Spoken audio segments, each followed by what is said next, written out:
I just picked up an easy and cheap lot of Transformers, and wanted to show them off to you guys. It didn't cost me much at all, literally $1 plus shipping. In total, I think it came out to 13 bucks, but not a whole lot of great stuff in here, but I thought I'd use it as an excuse to talk about my collecting style. Basically, every Transformer I have, I've not really spent retail price. I try and do secondhand as much as I can, and usually eBay is the best way to do that, or just constant thrift stores, and Ross recently with Christmas swinging around. Flea markets have been really good. I don't know if you've seen my other videos, but I did infamously pick up a ton of Studio Series figures for like super cheap at the flea market, literally $25. I got that Ironhide, the Brawl, Long Haul, just Jolt over there, just a whole lot. And that being said, that's basically how I've gotten all my figures, and I have a ton of them right now. So I just want to say, if you're someone who doesn't have a whole lot of money but want to kind of get into Transformer collecting, you don't have to fork over a lot of money. You don't have to sacrifice your paycheck. You just have to be patient and know where to look. So if there's a thrift store in your area or a collector store, just keep checking in, see if there's good price stuff, and be willing to settle for less. For me, a lot of my collections start out with just the very worst of the Transformers toy line, but that's fine because, you know, you gotta start somewhere. My first Transformer was Pipes from the Kingdom toy line, and I think that's actually a really good figure, but he cost me like $5, I think, at Ross, which $5 for a Transformer, in my opinion, is always going to be worth it.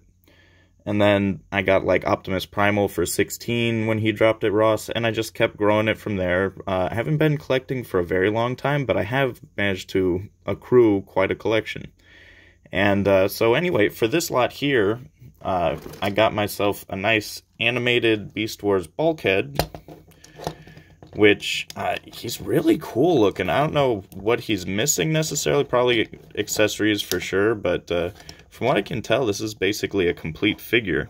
The pictures in this lot were pretty poor quality, so you couldn't quite tell everything in there, but I could see that in the very least I'd be getting some cool parts that I could then hang on to and wait to complete. Because one of the ways that I get around the high prices of Transformers is, if you come across a mostly complete one, sometimes you can hang around and just pick up extra parts along the way, which has worked for me, probably won't work for everyone, especially if you're going for stuff like Studio Series. Sometimes the parts will be worth more than the figure itself, so you just have to remain vigilant and be willing to take a few L's here and there. But really great looking figure here. I might do a review if I feel like it, but I just dig his kind of knightly aesthetic here. I'm not 100% sure who this fella is, but he's mostly complete, only missing, as far as you can tell and I can tell, his head. I think this is from one of the animated shows, probably Prime or something like that, and he's just missing his noggin, so we'll see. I'll figure him out. If not, this could make really cool custom fodder, to be honest, because it's basically all here, except for the head, so I could theoretically create something pretty neat out of that.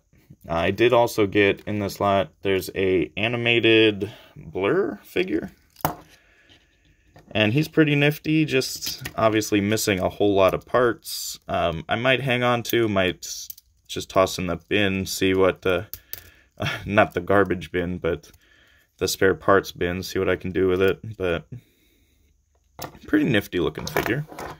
And I did get this Optimus here, which is the Fall of Cybertron Optimus. And he looks mostly complete until you flip him around, then you notice he's missing the back part of his crotch piece.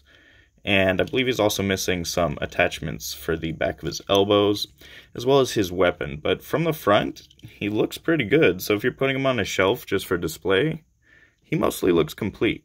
So I'm pretty chill with this dude. He's definitely a decent addition to my collection. And then I think there's only one more guy in here. Let's see. Yeah. So recently I also took a look at a different version of him that was a Target exclusive, but this is from the Prime universe, obviously. What's his name? Predaking. And he is a Predacon. So now I have him in two different flavors. orange and grape. I think that's pretty awesome. Tell me what you guys think.